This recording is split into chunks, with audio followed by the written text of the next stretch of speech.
the Indiana Fever front office is about to do another roster overhaul for the 2026 WNBA season. The Indiana Fever just made a move that absolutely stunned everyone, and I mean everyone. Just hours after being eliminated from the playoffs, the team unexpectedly released 8 players in a single night. Just like that, the entire WNBA community was left in disbelief. Fans were shocked, analysts scrambled to make sense of it, and even rival coaches were completely caught off guard. What could push a franchise to dismantle its roster so suddenly? Was this part of a carefully calculated long-term rebuild that had been planned quietly behind the scenes? I believe a lot of players will be exiting the building like Elvis, bruh. They got to get the hell out of Dodge. Now, I'm telling you right now, I believe more than half of this team is going to leave. I just got to keep it real. A lot of players is going to leave. I believe a few big names is probably going to leave. And more importantly, we need to get the ball back to Caitlin. Or was it simply a reaction driven by frustration? A desperate attempt to respond to another disappointing postseason exit that left everyone searching for answers? One thing is certain. This story reaches far beyond the basketball court. It's about authority, pride, and pressure boiling over behind the scenes. It's about internal power struggles inside the front office and the urgent push to build a championship-caliber team around Caitlin Clark before their window of opportunity closes. No one predicted them to go this far, especially without Caitlin Clark. Now, granted, they was projected to be, final contenders, but that was with the roster that they had. Obviously, they had a whole nother roster, and like I keep telling you, momentum was the key. Now that the initial chaos has begun to settle, the same questions echo through the league. Who's safe? Who's next to go?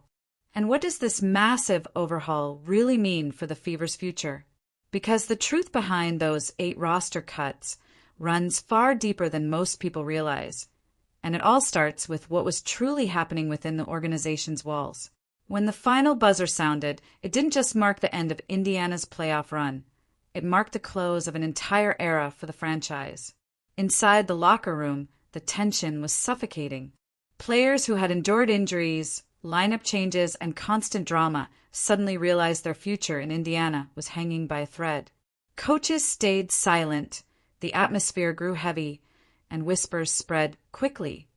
Something major was coming. We all know Stephanie White was running a whole lot of sets, bro.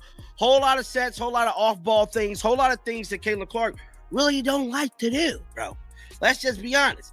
Caitlin Clark is being the biggest trooper for this damn basketball team, but I think, just like I stated before, sources close to the team revealed that releasing 8 players wasn't a last-minute move. It had been planned for weeks. Reports of deep friction between head coach Stephanie White and the front office had been circulating for months, mainly concerning playing time and chemistry issues. The Fever's late-season collapse exposed every weakness, inconsistent rotations, growing frustration between rookies and veterans, and by the time elimination hit, management had already made up its mind about what needed to change. The Fever had invested everything in Caitlin Clark, the league's biggest star and marketing powerhouse. But as the season unfolded, fans started asking a difficult question. Why wasn't this roster built to highlight her strengths? Analysts pointed out repeatedly how far the offense had strayed from the up-tempo, creative style that made Clark a phenomenon in college. Instead, it became a slow, predictable setup with forced plays, awkward rotations, and questionable lineups. Clark did her best to adapt. She truly tried, but the lack of flow was clear to anyone watching. By the final game, she looked drained, carrying far too much weight while trying to function. Granted, they was running this off ball and doing all these different experiments.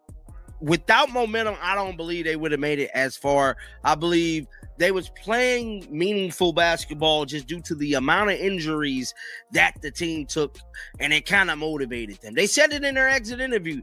The bench power pretty much motivated them and gave them the energy they need to prolong and get through a bunch of them long stretches and them series. In a system that didn't fit her natural game.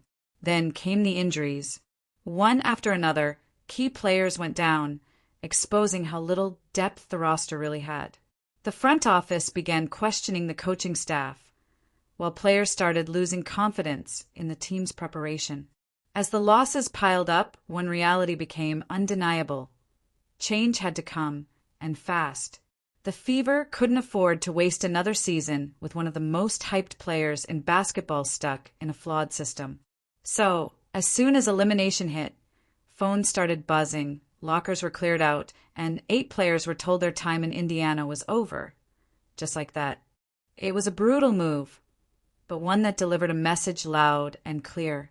The Fever were officially done accepting mediocrity. Let's listen to what Caitlin Clark had to say years ago. A huge reason why I came here, and that's what she preached to me in the recruiting process. You know, you're going to have the ball in your hands a lot, and I think a lot of my final schools kind of had that same look, but I think the read and react offense that we run was super important for myself. You know, you're making basketball reads. It's not a set. You're not being told what to do every single time you come down the floor. You're just playing the game you love. Their new mission was simple. Build a roster that can actually win around Caitlin Clark and Aaliyah Boston. Not just compete, but contend for championships. Yet, while some fans welcomed the idea of a complete rebuild, others saw something more complex beneath the surface. This was about internal politics, power shifts, and rising tension among decision-makers. Because this wasn't merely a roster shakeup, not even close. It was a statement from a front office that had finally hit its limit. And if anyone thinks the changes end here, they're mistaken. The next wave could be even bigger. Because after this sweeping reset, one thing became crystal clear. The Fever are finally committed to building the kind of team Caitlin Clark should have had from the very beginning. For months, fans have been practically begging the franchise to simply let Caitlin be herself. No more overly complicated sets. No more unnecessary attempts to take the ball out of her hands. What made her a once-in-a-generation talent at Iowa wasn't just her scoring brilliance. It was her freedom, creativity, and complete command of the floor.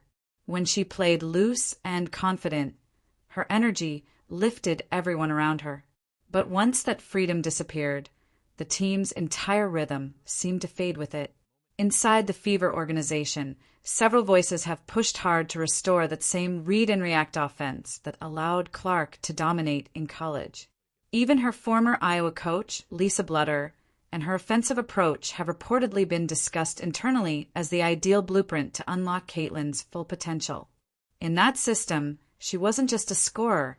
She was the engine, the conductor, the heartbeat of every possession.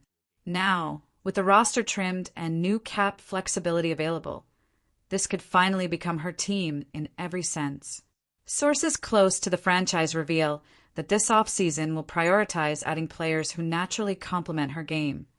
High IQ shooters, smart cutters, and teammates who move instinctively instead of waiting for scripted plays. The plan is to create an Iowa on steroids version of basketball. Fast, fluid, and unpredictable, keeping defenses constantly on edge. Insiders even joked that if you can't shoot, cut, or move without the ball, don't bother showing up to camp. Through it all, Caitlin has stayed composed, but anyone watching closely could see her frustration growing. In interviews, she remained professional, but hinted she wanted more freedom. The style of play, and this is what I've been saying, we need to go back to the basics. And the basic is this style of play with Caitlin Clark, giving her the ball. Let her play freely, openly. Let her do what she do. No calling different sets going up the court. No doing none of this. Put players around Caitlin with that know how to obviously read sets, know their responsibility, because Caitlin Clark said it herself. Offensively, fans remember her saying quietly that she just wanted to play basketball again. A simple line that spoke volumes about how restricted she'd felt. Behind that calm exterior is a fierce competitor tired of being confined by a system that limits her strengths. For Fever fans, this isn't just a tactical adjustment, it's a total identity reboot.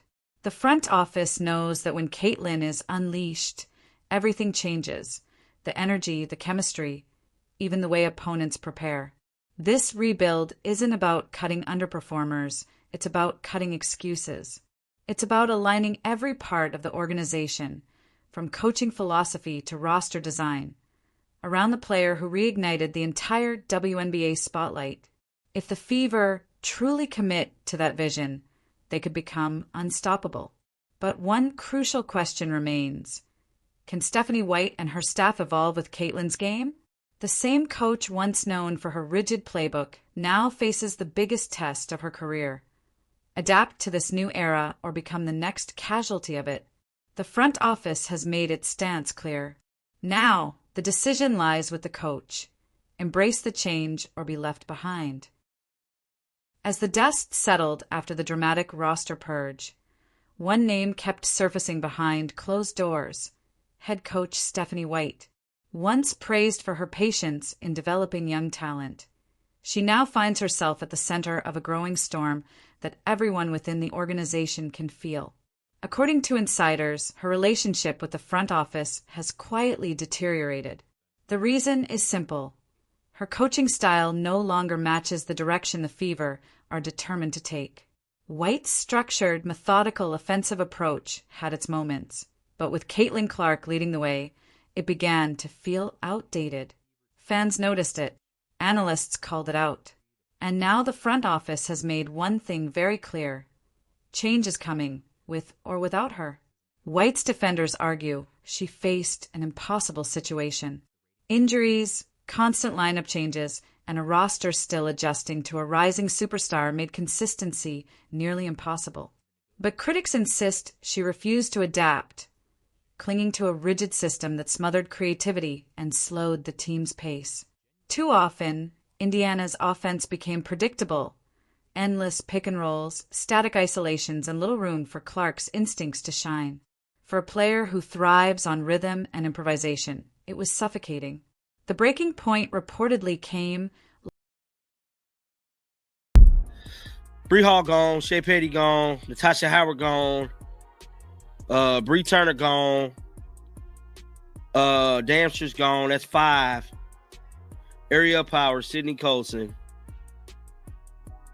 Hold on, Sydney Colson and Damster's 8. Yep, I believe they lose 8 players. This is just my prediction. Late in the season, when internal meetings grew tense, team executives pushed for a looser, Clark-centric offense centered around her decision-making, but White resisted, arguing the group wasn't ready for that freedom. That disagreement sparked a quiet power struggle that shaped the final stretch of the year. After the playoff loss, management viewed the defeat as confirmation, proof that White's system couldn't deliver when it mattered most. Players sensed the divide too. Some veterans stood by their coach, valuing structure, while younger players privately voiced frustration, calling the system robotic and over-controlled. Caitlin Clark, always professional in public, let her body language tell the story. The hesitation, the glances toward the bench, the visible second-guessing on the floor.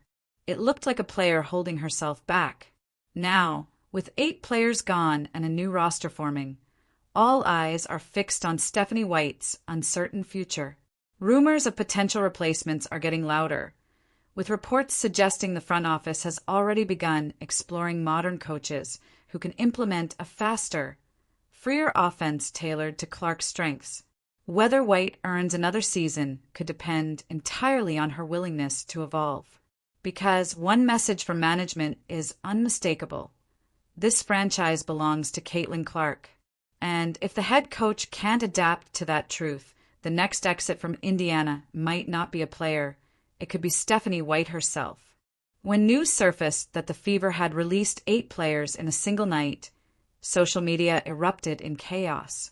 Fans scrambled for explanations: who stayed, who left, and why it all happened so suddenly. Within the hour, the list began to circulate, and the pattern was clear. This was no coincidence. It was deliberate. Each departure symbolized a decisive shift in direction, a bold declaration that the Fever were done tolerating inconsistency and mediocrity. According to reports, the cuts began with bench players who struggled to make consistent impacts. Veterans like Shea Petty and Damiris Dantas were among the first to go. Both had shown flashes of promise, but recurring injuries and uneven production derailed their seasons. The front office wanted reliability, not more potential that never materialized. Then came the shocker, Natasha Howard. despite her championship pedigree and veteran experience. Sources say her mix of high salary demands and inconsistent performances sealed her fate. She wanted star-level money, but Indiana wasn't willing to spend that kind of cap space on someone who didn't fully fit a system now centered around Caitlin Clark and Aaliyah Boston.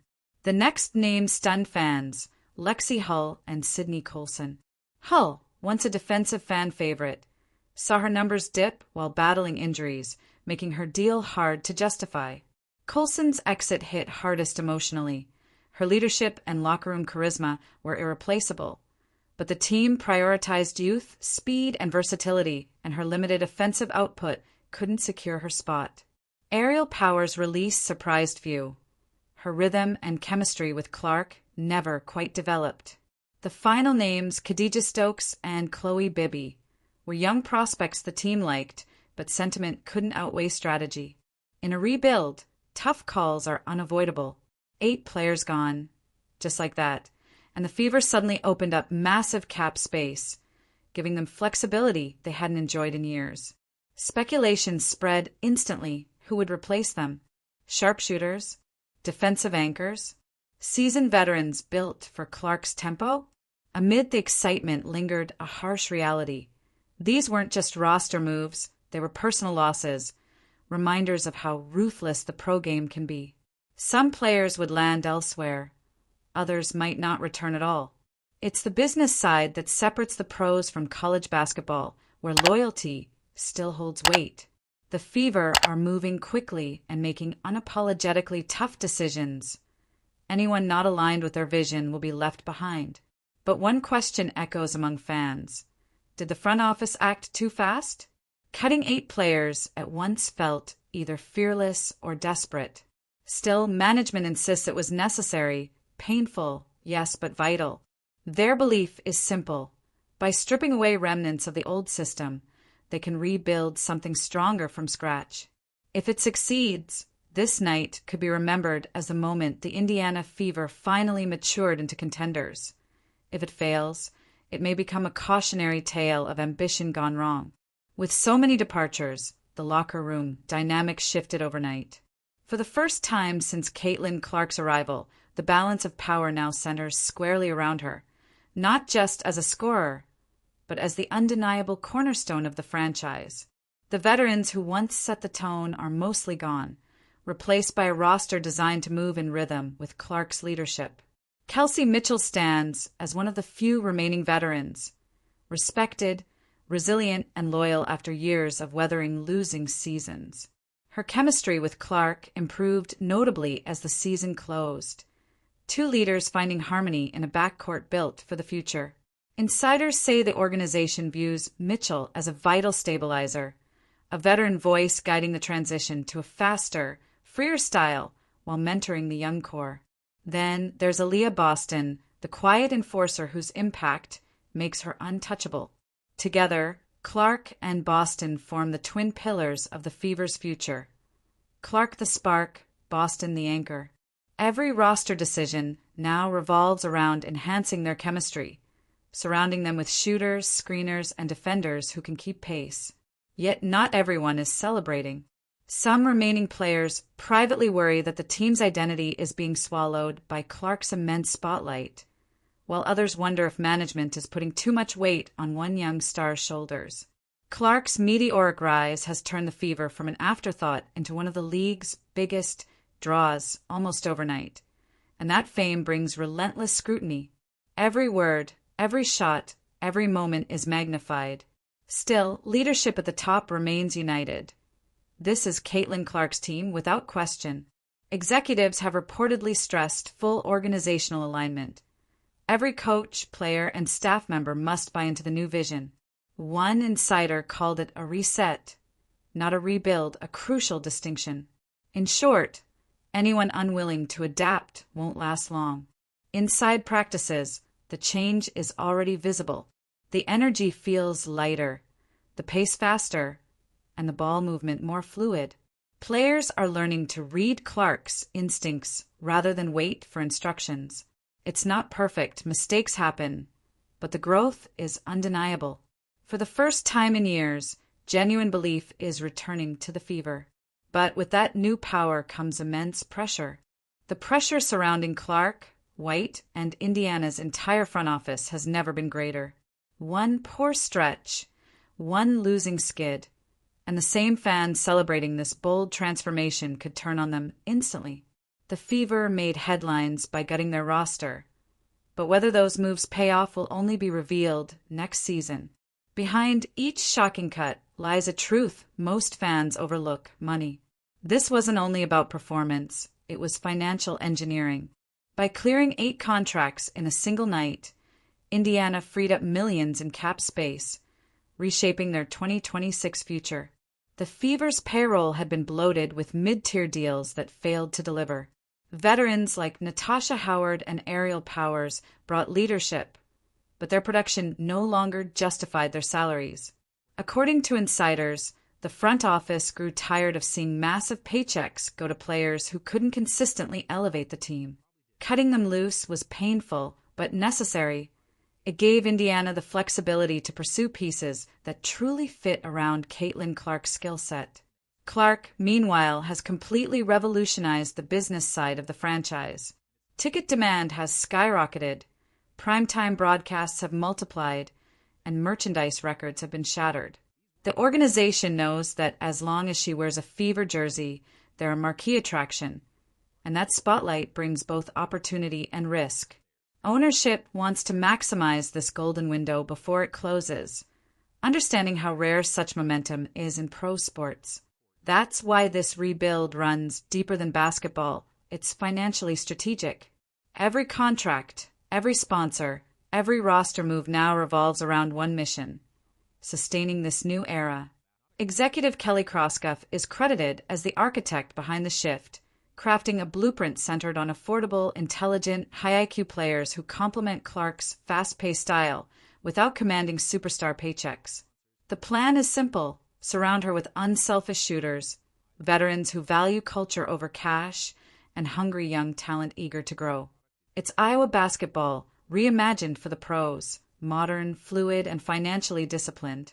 While rival teams chase fame with expensive super teams, the Fever are quietly building something sustainable, a roster that works stylistically and economically without long-term constraints. The focus is control and balance, not hype. Still, critics have been loud. Some agents accuse Indiana of being ruthless, arguing the cuts send the wrong message about loyalty. But management insists loyalty doesn't win championships. Structure does. This overhaul wasn't about punishment. It was about eliminating wasted money and wasted minutes. The Fever stance is clear. If you don't bring value or fit financially, you're out.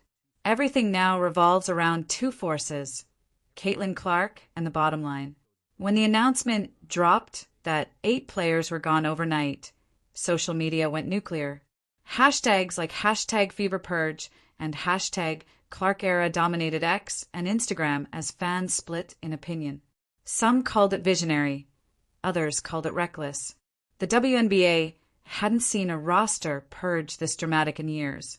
Clark's supporters viewed it as long overdue justice, arguing she'd been trapped in a system that never played to her strengths. "Let her cook" echoed across timelines, with fans begging the Fever to let her unleash the same fearless, fast-paced style that made her a national icon. But not everyone agreed. Critics warned that Indiana was bowing to fan pressure and building too much around one star. Sports talk shows and ESPN panels turned it into a national debate: genius or desperation. Inside the locker room, the mood was complicated. Some veterans took to social media with emotional goodbyes, while younger players said the energy finally felt unified. Then came the viral spark. Clark liked a few posts supporting the roster changes, and the internet lost its mind. Was she signaling approval? Taking control of the team's identity? Intentional or not, it only strengthened the growing narrative that Caitlin Clark isn't just Indiana's star player. She's the force reshaping the entire franchise. Overnight, the Fever went from forgotten to front page, the league's most talked about team, whether fans cheer or criticize. Love it or hate it, This is the new reality. The Indiana Fever are no longer just rebuilding. They're reinventing what a WNBA franchise can be. Amid all the chaos and noise, one thing is crystal clear. This massive roster shakeup has reignited fan passion in a way the league desperately needed. The Fever may have lost 8 players, but they've gained something much greater: relevance, momentum, and the full attention of the basketball world locked in on their every move. Now that the storm has settled, Indiana stands at a defining crossroads. With roster spots emptied, major cap space available, and the spotlight burning brighter than ever, this offseason will shape the franchise's identity for the next decade. The front office has one goal: to build a team that not only amplifies Caitlin Clark's brilliance, but also restores the Fever's status as a legitimate contender. This isn't a franchise searching for direction anymore.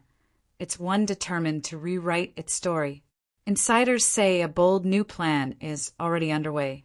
Indiana is hunting for knockdown shooters who can thrive off Clark's passing, athletic wings who defend without slowing the pace, and seasoned veterans who know how to win when the pressure peaks. One executive put it best: the next version of the Fever should be fast, fearless, and fluid. The vision is simple but transformative. Create a modern offense powered by Clark's creativity and Aaliyah Boston's dominance inside. Expect a total overhaul next season: new pace, new mindset, new energy. Coaches are being pushed to implement a freer, more dynamic style focused on motion, spacing, and instinct over structure. It's a complete cultural reset, exactly what fans have begged for since Clark's arrival.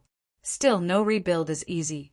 It demands time, ego balance, and unshakable patience under sky-high expectations. Caitlin Clark isn't just a player anymore. She's the face of a new WNBA era. Every shot, every win, every mistake will be dissected under the national spotlight. If Indiana stumbles early, critics will swarm instantly, questioning everything from leadership to system. The front office knows time is short, and the noise will be relentless. Yet beneath that pressure, something electric is happening in Indiana. Ticket sales are booming, merchandise is flying off shelves, and for the first time in years, the Fever have sparked something priceless: hope. The combination of Clark's star power, Boston's steadiness, and a faster, sharper supporting cast could turn this team into must-watch basketball every night. This isn't just a rebuild, it's a revolution in motion. Indiana has cleared out the past, redesigned its blueprint, and handed the keys to a generational talent. If it works, this off-season purge will be remembered as the exact moment the Fever rose from the ashes. If it fails, it'll serve as a reminder of what happens when a franchise bets everything on one player. Either way, the next chapter won't be quiet. It'll be bold, unpredictable, and built around one clear mission: to make sure Caitlin Clark's era delivers everything the fans and the league have been waiting for.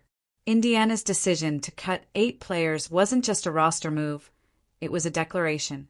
This is the dawn of a new era, one defined by fearless choices, sharper vision, and total commitment to maximizing Caitlin Clark's full potential.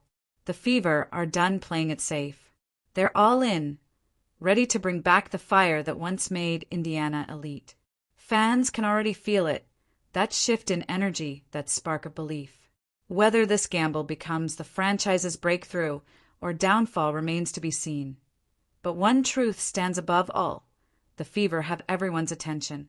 From the boardroom to the hardwood, every move now matters. And as the new season approaches, one message echoes across the league: the Caitlin Clark era has officially begun.